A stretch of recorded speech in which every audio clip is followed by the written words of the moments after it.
Olá, começa agora mais um São Paulo Brasil, programa de entrevistas da TV Câmara Municipal de São Paulo.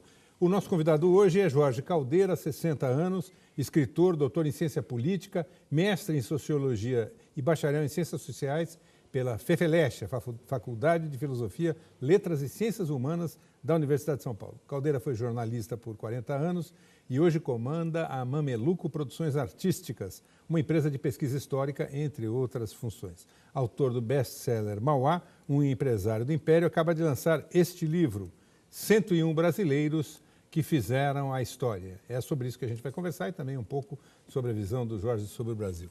Obrigado por ter aceito o convite, Jorge.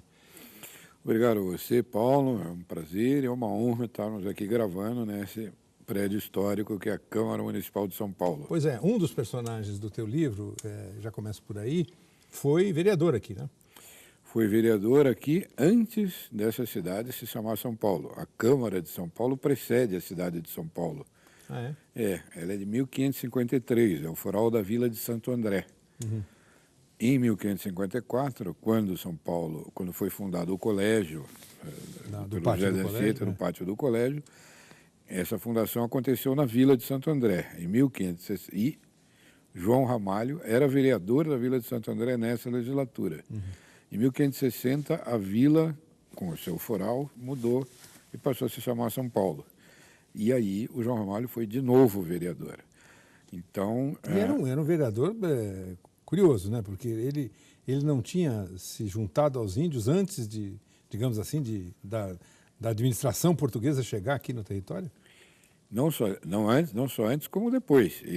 Vereador, ele andava com suas 30 mulheres, andava nu pela vila, foi morrer no mato como índio. Morreu na década de 1580, em algum lugar onde hoje é São Miguel Paulista, por ali, com 90 anos de idade. Mas foi vereador e, desde então, existem eleições em São Paulo. Quer dizer, esta é uma Câmara de 470 anos de vereança contínua. Essa é uma tradição eleitoral imensa que existe na vida do país, existe em qualquer vila do Brasil, em São Vicente desde 1532, em Olinda desde 1541, Belém desde 1620, enfim, Laguna desde 1680, onde foi fundada uma vila, passa a ter eleição, os vereadores são eleitos, as eleições são regulares. Não existe na história do Brasil um único caso de ditadura municipal. Por que as eleições, então, estão em má situação no imaginário e os políticos também? Não tem a ver com a história? Ou não tem a ver com o município? Não, as duas coisas. Vamos lá, esse ano temos eleições municipais. As eleições municipais são uma realidade no Brasil, uma realidade estrutural da vida política brasileira, a realidade estrutural mais básica, mais antiga, mais certa, mais tradicional da vida política brasileira. Não existe previsão matematicamente mais correta em termos de ciência política do que dizer que um vereador eleito, se não tiver problema de saúde, completa seu mandato. Aqui em São Paulo devemos estar perto da 100ª, 80ª legislatura.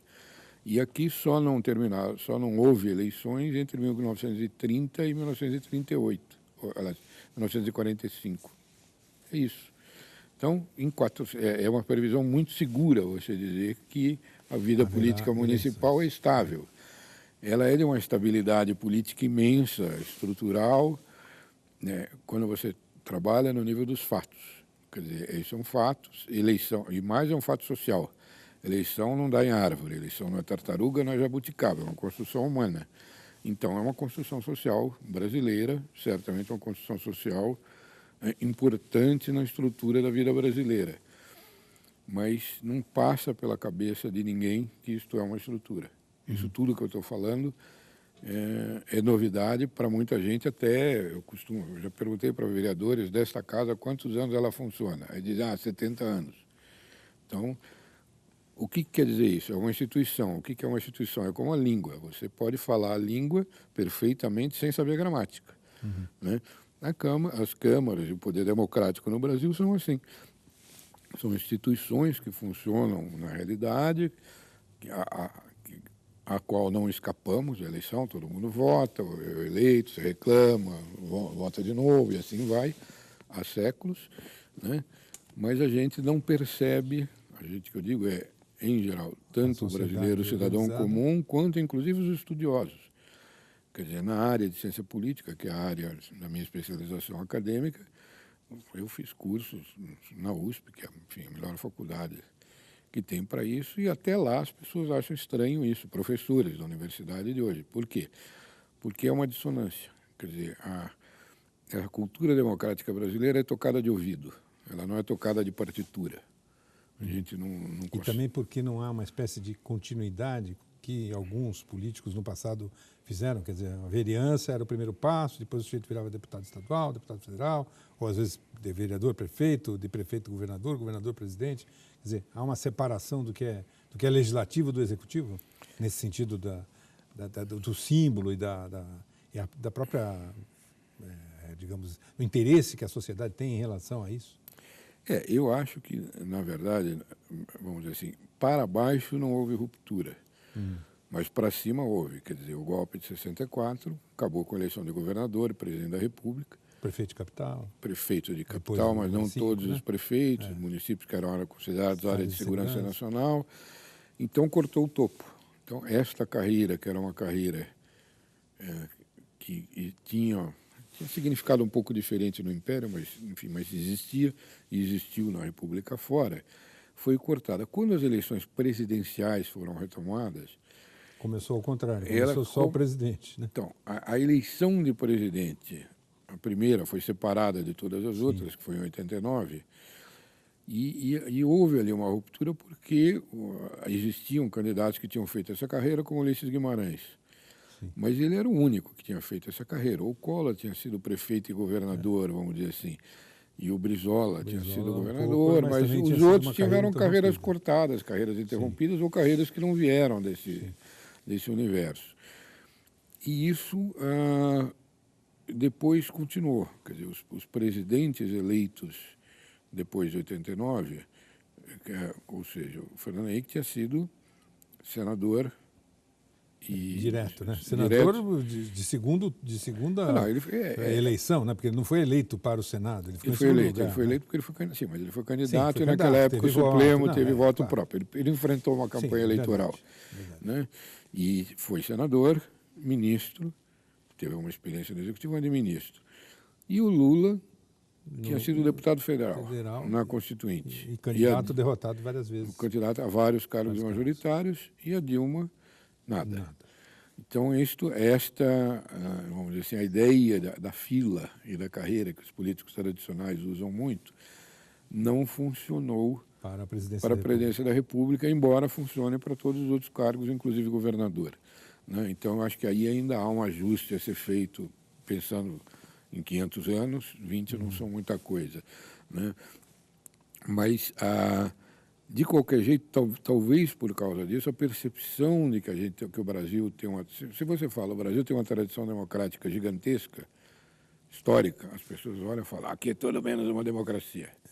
Mas quando você fala no município... Agora você olha do ponto de vista do município e fala, pô, mas uma coisa desse tamanho, dessa amplitude, desse grau de penetração, de capilaridade, a relação com o eleitor. Quer dizer, quem tem relação com o eleitor? O vereador. Né? Então, aí nós estamos falando de outra coisa. O João Ramalho foi um bom vereador? Foi, em 1562.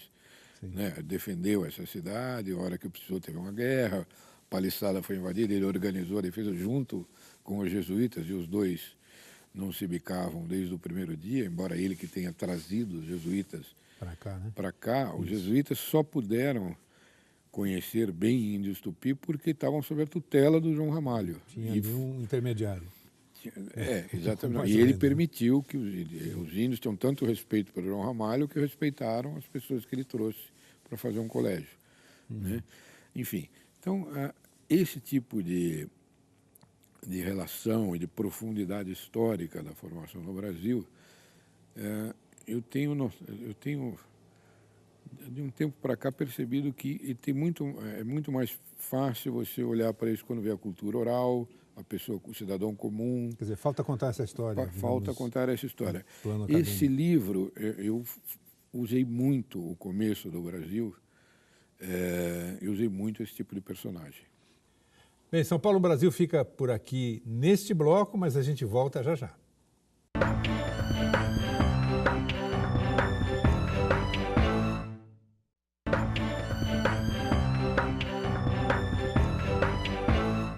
Estamos de volta com São Paulo Brasil, programa de entrevistas da TV Câmara Municipal de São Paulo, hoje conversando com o historiador, sociólogo, jornalista Jorge Caldeira.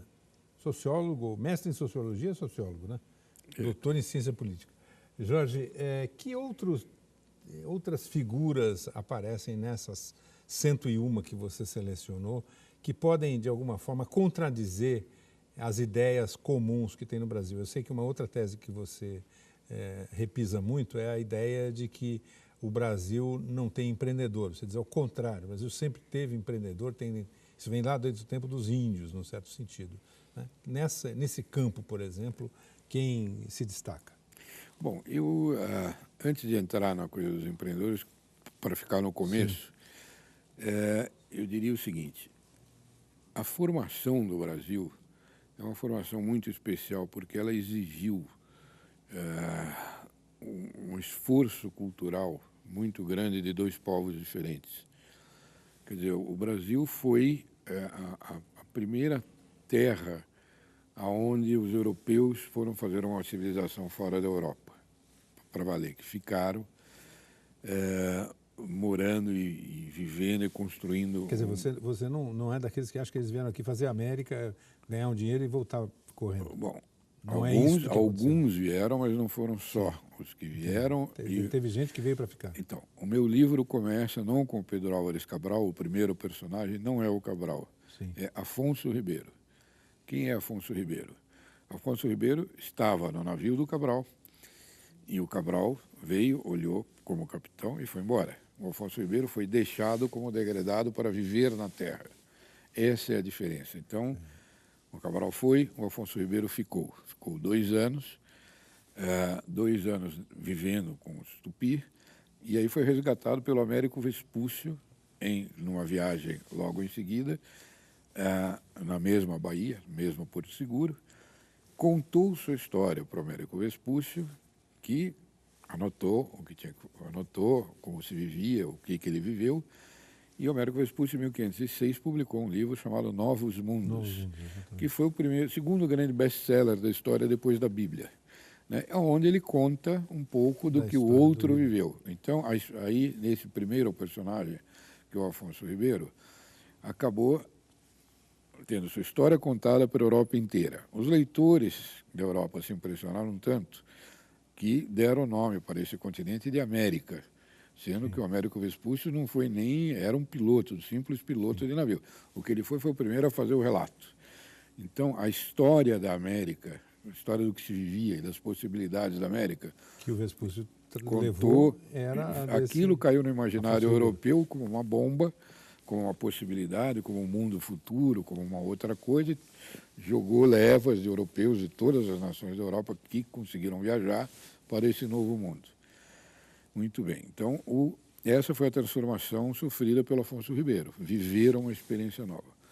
O segundo personagem da história, Aleixo Garcia, esse talvez você conhece bem a história. Sim.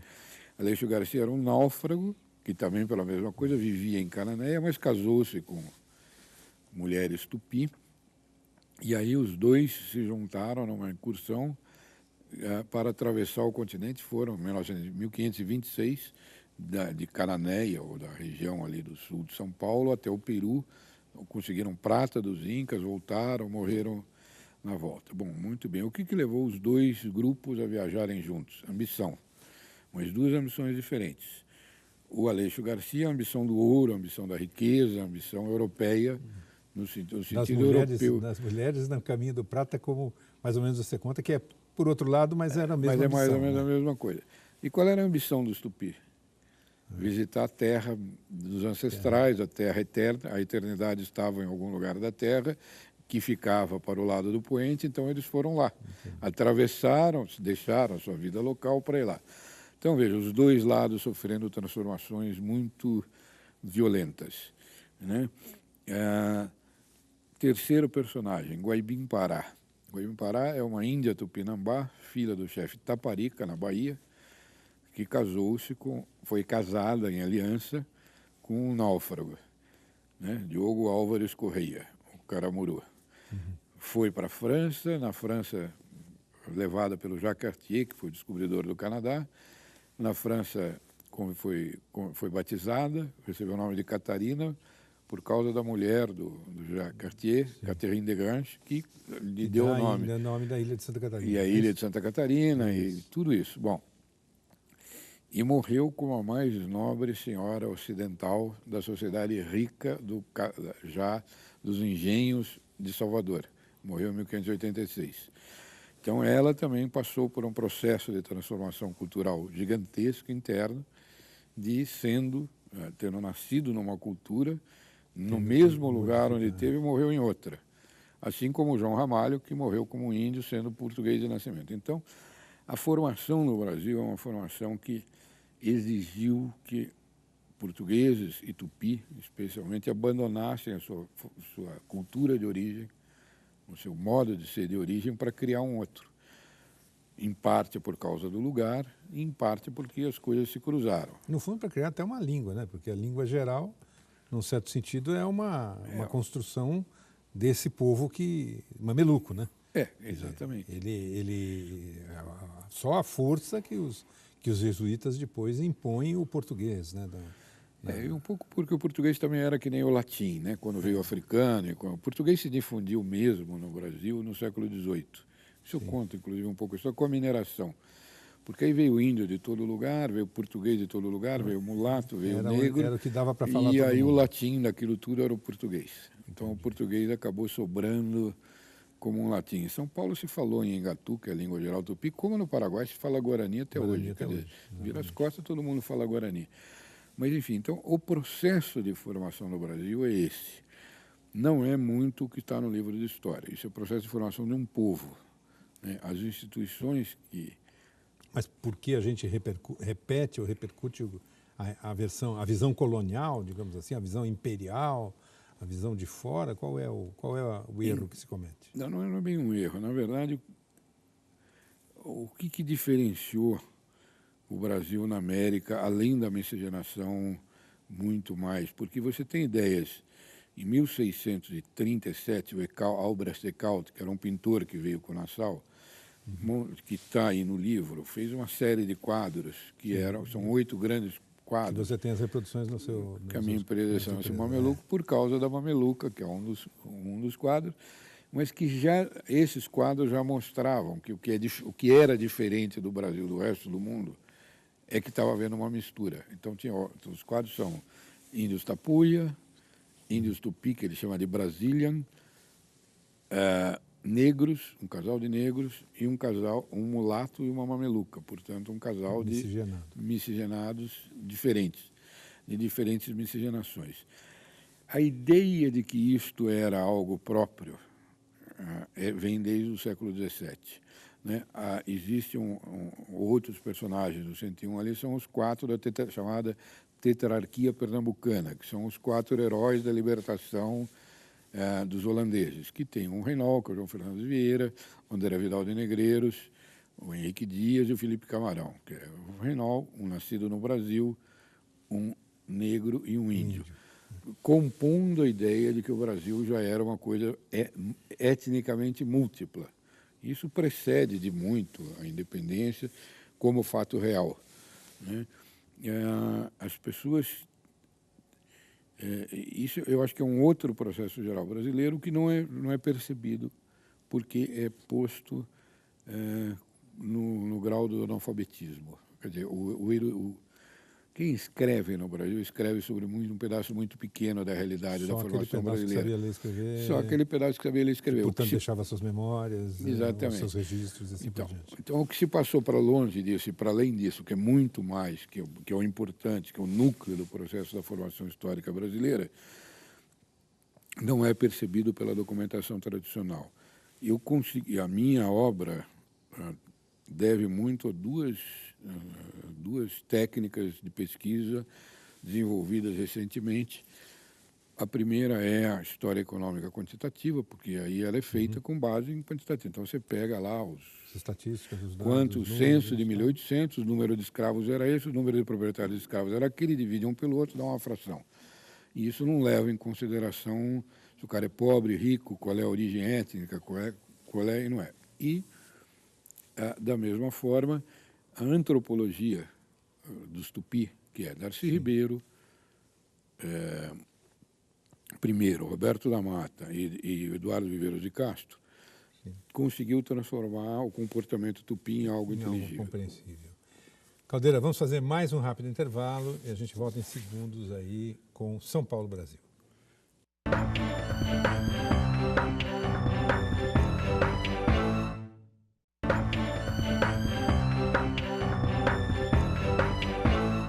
Este é o São Paulo Brasil, o programa de entrevistas da TV Câmara Municipal de São Paulo. E o nosso entrevistado de hoje é o historiador, escritor e jornalista Jorge Caldeira. Jorge, sobre essa questão dos empreendedores, quer dizer, da ideia de que, de alguma forma, o país nasceu e se desenvolveu pela força e pela gana das pessoas empreenderem, não é o senso comum também? Não é o senso comum, mas se você pega a estatística, passa a ser. Né? O que eu quero dizer com isso? A maior parte das pessoas que viveu no Brasil em 1600, 1700, estava na função social do empreendedor, do pequeno empreendedor. O que é isso? Hoje seria o trabalhador de conta própria, o dono de uma microempresa, o motorista de táxi, o carregador de lixo, aquele que cata lixo no carrinho. Aquilo é tecnicamente um empreendedor. É alguém que trabalha por conta própria, não tem um emprego fixo, não está protegido pela lei social e vive do produto do seu trabalho diretamente, correndo todos os riscos. Né? Essa é a situação do produtor normal do Brasil, estatisticamente falando, nos séculos XVI, XVII e XVIII. Bom, como é que se sabe isso? Tropeiros, mineradores... Tropeiro, minerador, sitiante, sitiantes, basicamente pequena produção familiar. Existe, já tem um período, no século XVIII tinha censos muito bons, segunda metade do século XVIII. Tinha censos nacionais muito bons. Então, uma parte dos dados desses censos já foi tratada estatisticamente. E aí se percebe coisas importantes. Primeiro, a estrutura básica da produção era pequena unidade familiar. A escravidão, existia escravos em cada 9 unidades produtivas do Brasil. Portanto, 80% da quantidade de unidades produtivas era de familiar, sem escravo. Pode-se dizer que, num certo sentido, a exceção das agriculturas voltadas para a colônia, que é a escravidão, então, vamos não lá. é a essência? Não, segundo o extrato grande, a média de escravos por proprietário, naquela época, era por volta de 5.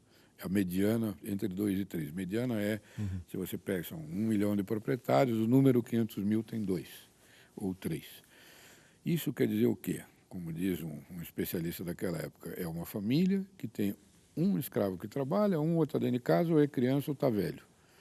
E isso quer dizer que dá para você fazer uma roça de 5 alqueires, se você trabalhar bem o ano inteiro, com a tecnologia da época. Isso era o produtor médio do Brasil. A escravidão maior existia em 2 casos, na segunda metade do século XVIII, nós estamos falando. Os grandes empreendimentos mineradores, que já tinha em Minas umas tantas coisas, e o que era tradicional, o engenho de açúcar, que era uma fábrica movida a escravos. Né?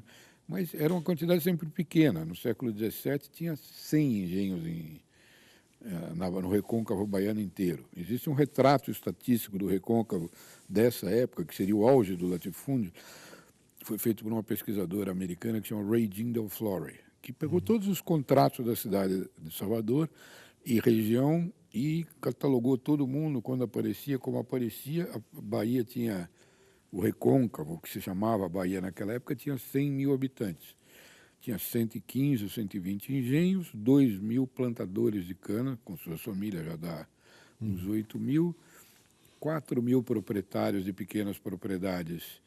Quer dizer, o Brasil era das pequenas empresas, grandes negócios. Sempre foi, é isso que eu estou falando. Então, como que a gente sabe disso? Pela estatística. Esse retrato, há 50 anos atrás, não era possível de ser feito. Isso é uma transformação violenta que o progresso do estudo de história do Brasil veio trazendo, que vai permitindo que você, em vez de se basear em 2 ou 3 documentos que falam nos grandes proprietários, os grandes senhores, vai se baseando na média. Então, isso é uma mudança meio que veio para ficar, você não vai escapar dessa... A exceção, ou as exceções, são do gênero do Mauá, por exemplo. O Mauá é uma exceção mundial. Aí já estamos falando do século XIX. Quer dizer, aí já estamos... A regra era o pequeno produtor independente, o pequeno empreendedor. Isso, Brasil, colônia... Colônia, império, império continuou, república também. Como continuou? Aquelas coisas que a gente... Com essa técnica você começa a entender coisas que você não percebia antes. O fim da escravidão. Em 1889, a abolição libertou 750 mil escravos. Eles não viraram assalariados. Uma fração muito pequena desses escravos foi, vamos dizer, para o capitalismo, para o trabalho assalariado. O grosso virou produtor independente, como era o caboclo comum. O André Rebouças, que é um dos 101 personagens que eu li aí, era claríssimo a respeito disso. Falou, bom, a questão da abolição é que vai todo mundo cair nesse negócio. E aí? O que nós vamos ser? Né?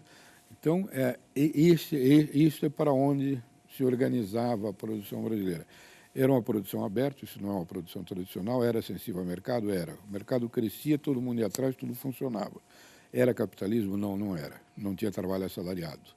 Né? Então, esta é a formação social básica, do meu ponto de vista, secular do Brasil, que a estatística revela, e que acho que dificilmente... E que, de alguma forma, e a gente pode falar isso no próximo bloco, de alguma forma, digamos, os efeitos disso a gente vê até hoje, até mesmo quando se aposta, por exemplo, que o Estado vai ser o grande indutor do desenvolvimento?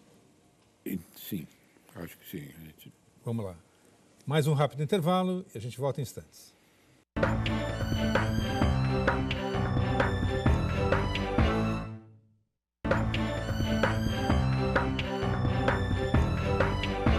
Estamos de volta com São Paulo Brasil, programa de entrevistas da TV Câmara Municipal de São Paulo. Hoje conversamos com Jorge Caldeira, autor de Mauá, um empresário do Império, entre outros tantos livros. Tem livros sobre Noel Rosa, livros sobre o Ronaldo Fenômeno, sobre Júlio de Mesquita, sobre os 101 personagens brasileiros que fizeram história, 30 textos que mostram o Brasil nem como inferno, nem como paraíso. Eu começo por aí, Jorge, para a gente retomar um pouco esse rápido passeio. Vi numa entrevista que você disse que o Brasil é uma espécie de classe média, não é nem Bélgica, nem Índia, não é nem África, nem Europa. Quer dizer, é mais uma vez uma visão que nós temos da nossa própria realidade, descolada dela? É que é muito difícil, quer dizer, com a percepção... Como é que a história muda tanto? Eu estou contando uma história aqui que parece que... Sim. Porque a história do Brasil, o analfabetismo foi muito grande e proposital. Né? Isso foi uma política deliberada do governo colonial português. O Brasil não teve nenhuma faculdade e nenhuma impressora entrou nesse país nos primeiros 300 anos. Todos que trouxeram a máquina de imprimir foram presos e processados. Na América Hispânica, para não dizer que isso é uma coisa hispânica ou de religiosa, tinha gráfica até nas reduções de índios guarani dos jesuítas que imprimiam Bíblia para os índios lerem em guarani. Então, isso é uma característica portuguesa. Por causa disso, faltou muita documentação e a história, que em geral é feita com a leitura de documentos, no caso do Brasil, você tem que fazer por outras vias que não são escritas. Então, a antropologia, que foi o que revela os comportamentos brasileiros que vêm dos Tupi, é um deles, que é um método de lidar com civilizações que não têm escrita. A história econômica feita por estatística também, e revela outras coisas. Então, nós vamos sempre ter muitas surpresas sobre nós mesmos vindas dessa fonte. Né? Acho que está melhorando, o conhecimento melhora com isso.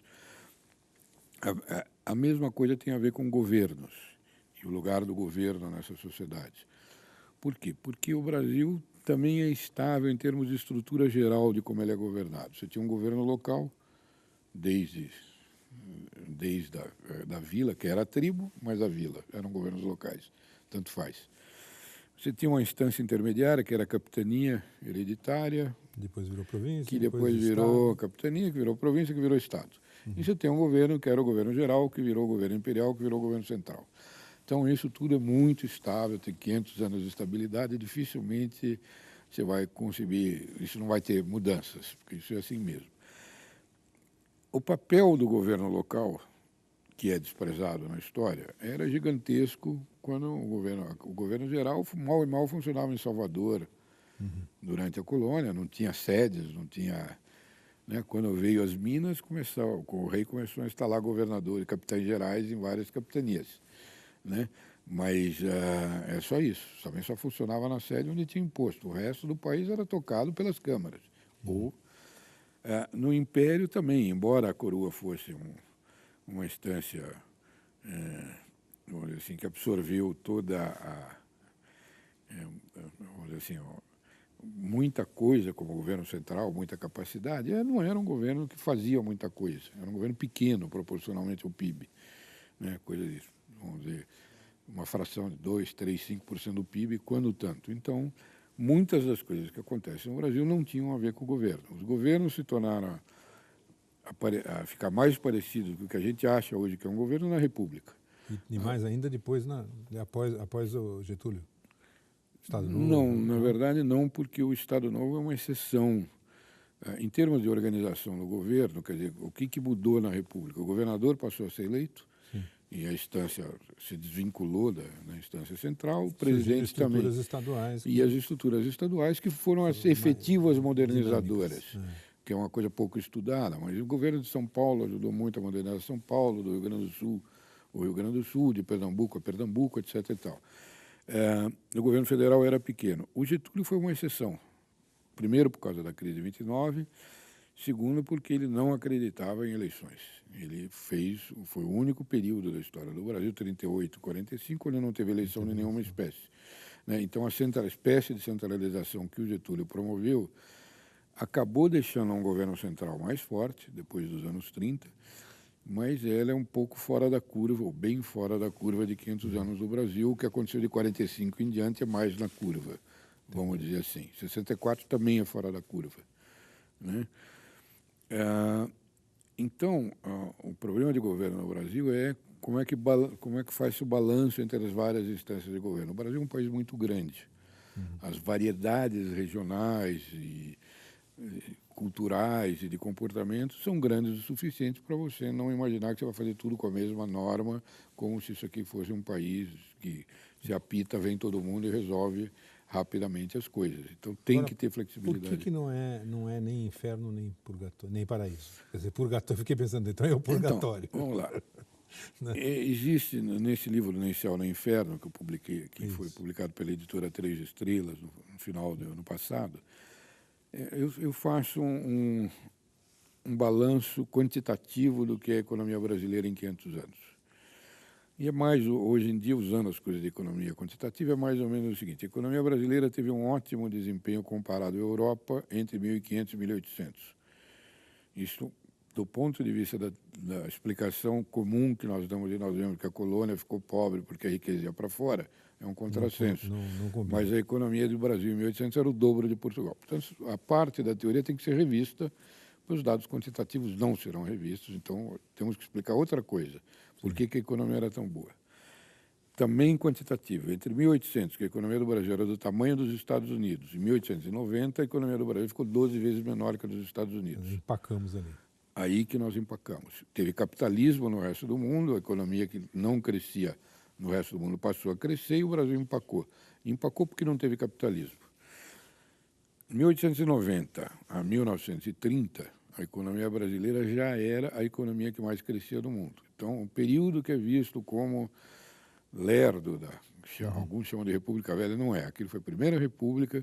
O Júlio Mesquita trata especificamente dessa questão, como que saindo do zero... Quando você menciona o seu livro. O meu livro, Júlio Mesquita, que é sobre esse período, que é o Júlio Mesquita, jornalista, mostra, o Júlio Mesquita entrou em 1888 num jornal com 904 assinantes, morreu em 1927, num jornal que tinha 48 mil assinantes, isso cresceu 10,5% ao ano durante 40 anos seguidos, uma China. E isto foi um período que a economia brasileira teve uma mudança gigantesca a favor.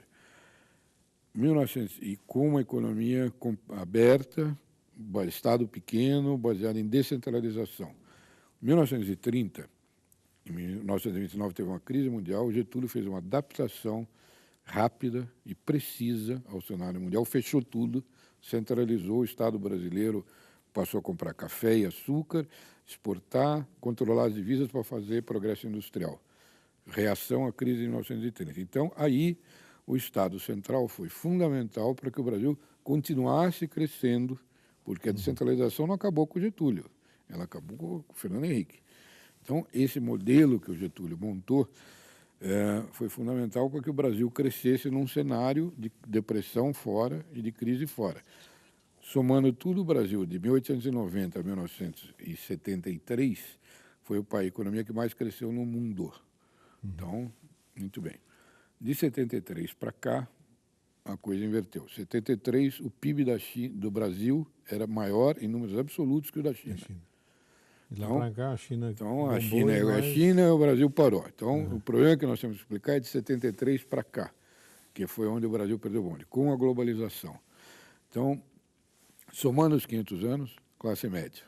Quer dizer, períodos de grande crescimento onde a economia mundial não cresce, períodos de estagnação onde a economia mundial cresce. O que deu nisso que nós estamos. Um país que não é primitivo, mas não é o primeiro mundo.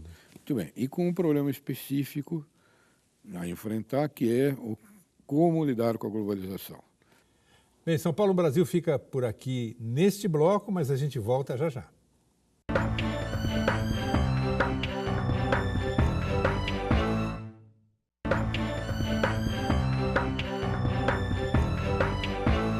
Este é o São Paulo Brasil, programa de entrevistas da TV Câmara Municipal de São Paulo, e o convidado de hoje é Jorge Caldeira, jornalista, sociólogo, escritor, membro da Academia Paulistana de Letras e autor de diversas obras sobre a realidade brasileira. Você estava falando de 73 para cá, não soubemos lidar com a globalização, é isso?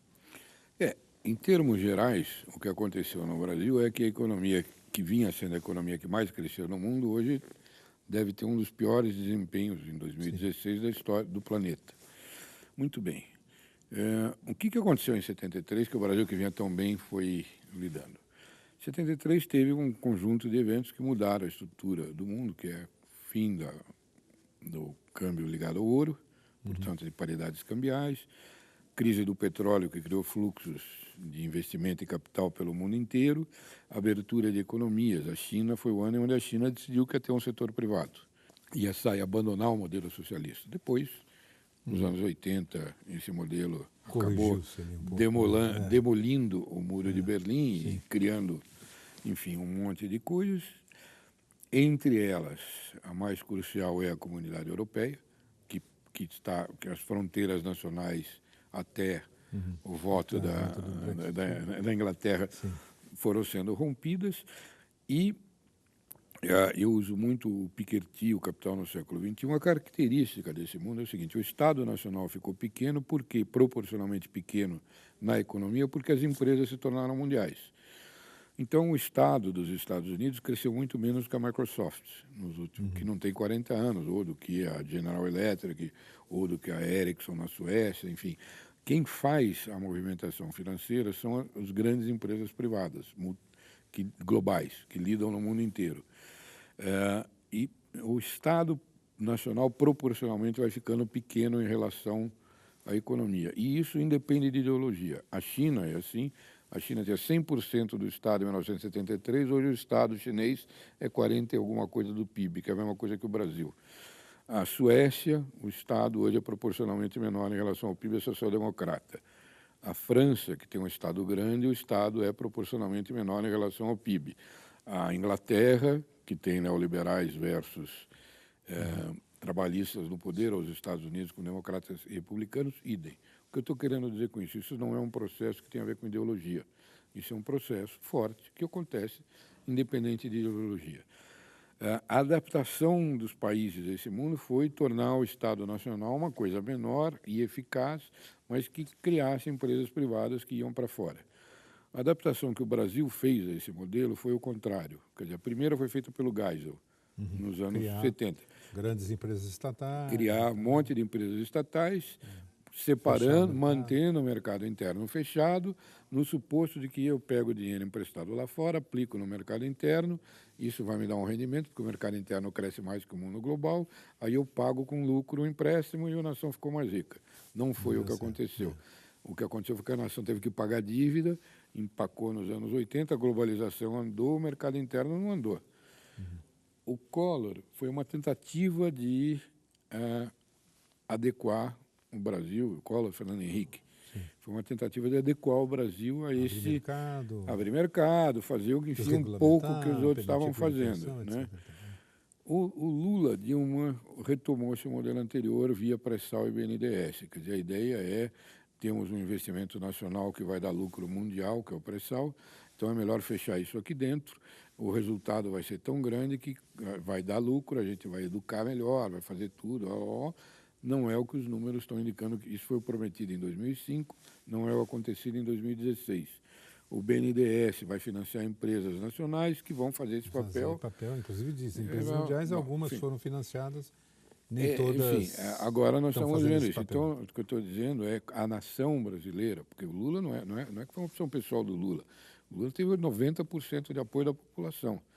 Isso é uma opção da nação brasileira, né, de que vamos por esse caminho. Foi com grande apoio da nação. Isso não é uma questão de pessoal. Isso é uma questão estratégica, mundial e global da posição no Brasil. O que está acontecendo hoje? A nação brasileira está de novo vendo suas voltas com a aposta perdida contra a globalização. Bom, isso quer dizer o fim do mundo? O Brasil não tem mais jeito? Não. Quer dizer que é isso que está acontecendo e o Brasil, que passou um período da monarquia parado, andou depois. Então, se a gente souber ver o que está acontecendo, sabemos para onde vamos. Mas eu acho que a percepção de nós mesmos não é disso que eu estou falando. Quer dizer, os problemas brasileiros não estão sendo percebidos dessa maneira, como uma coisa estrutural, como enfim, dentro de um cenário macro e mundial, mas estão sendo percebidos quase como se tudo dependesse da escolha partidária que eu faço, que evidentemente não tem nada a ver com isso. Mais um rápido intervalo e a gente volta em instantes.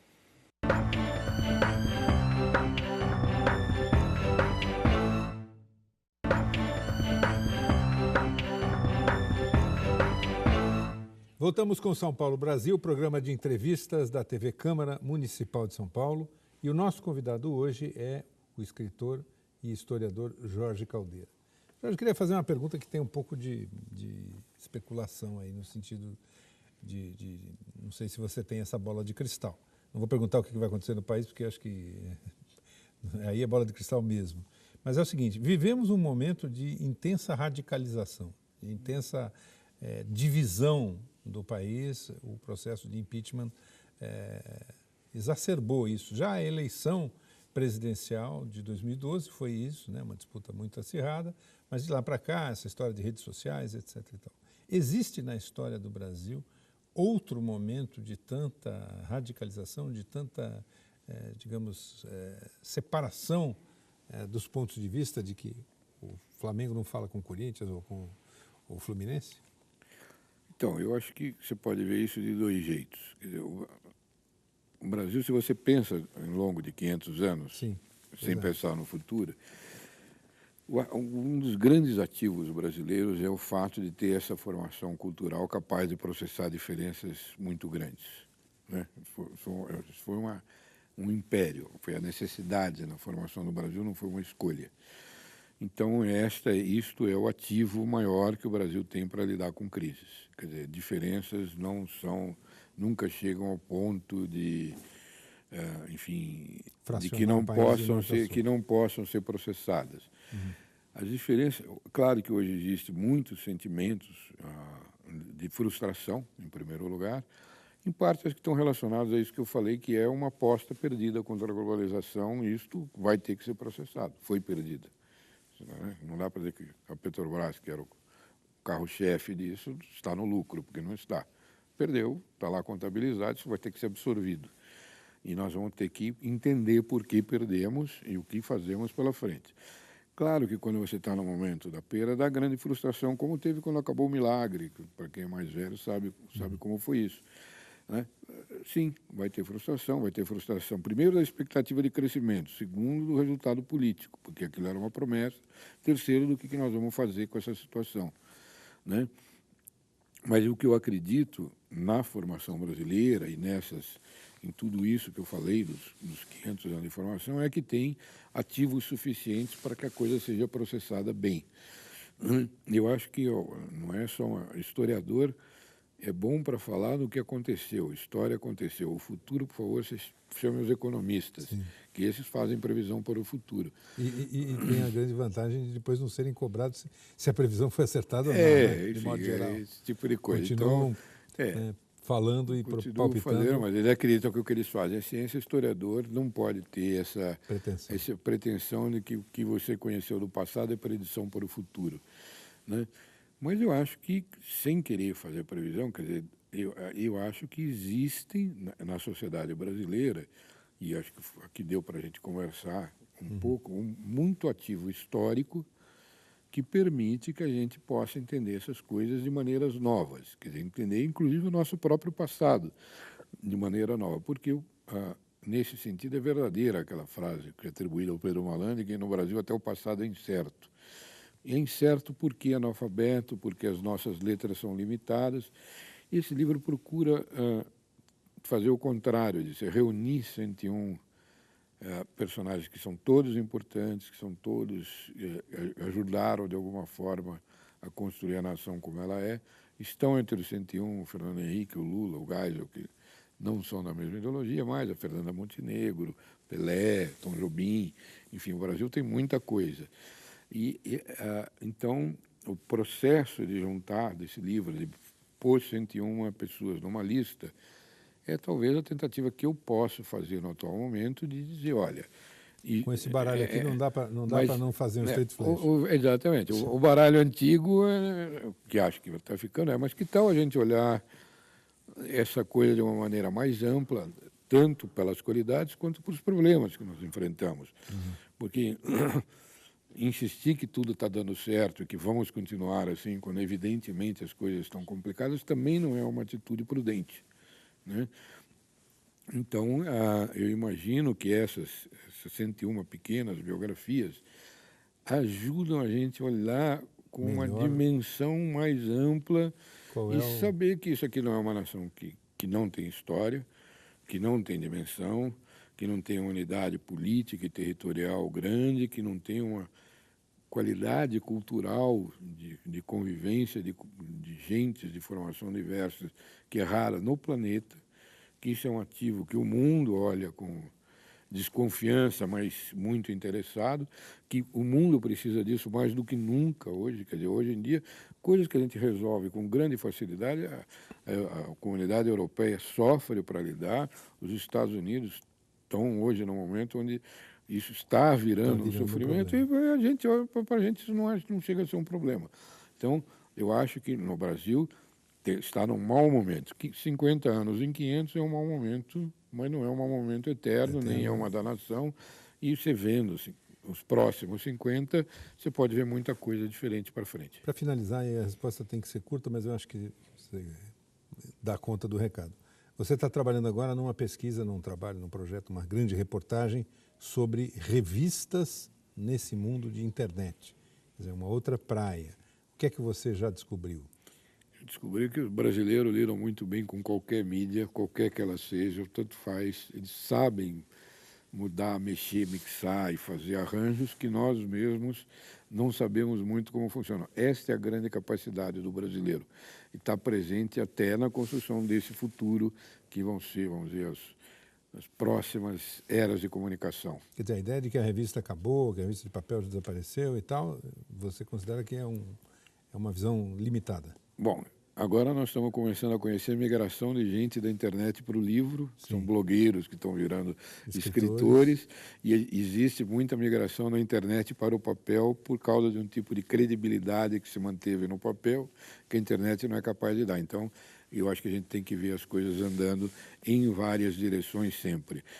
Eu acho que dificilmente Raramente uma mídia morre quando uma nova é inventada. Simplesmente elas se se reinventa, readaptam e se reinventam. sobrevive. E eu estou lidando com uma questão de reinvenção, que isso, para mim, é interessante porque dá essa perspectiva do para frente no momento que todo mundo só vê crise. Jorge, muito obrigado pela sua entrevista, né? Boa sorte aí nessa empreitada. Depois eu quero trocar figurinhas com você para saber aonde você vai chegar e até uma próxima oportunidade. Prazer, é uma honra falar com você, Que é Paulo. isso. Bom, São Paulo Brasil fica por aqui. Obrigado pela sua audiência. Até a próxima. Valeu.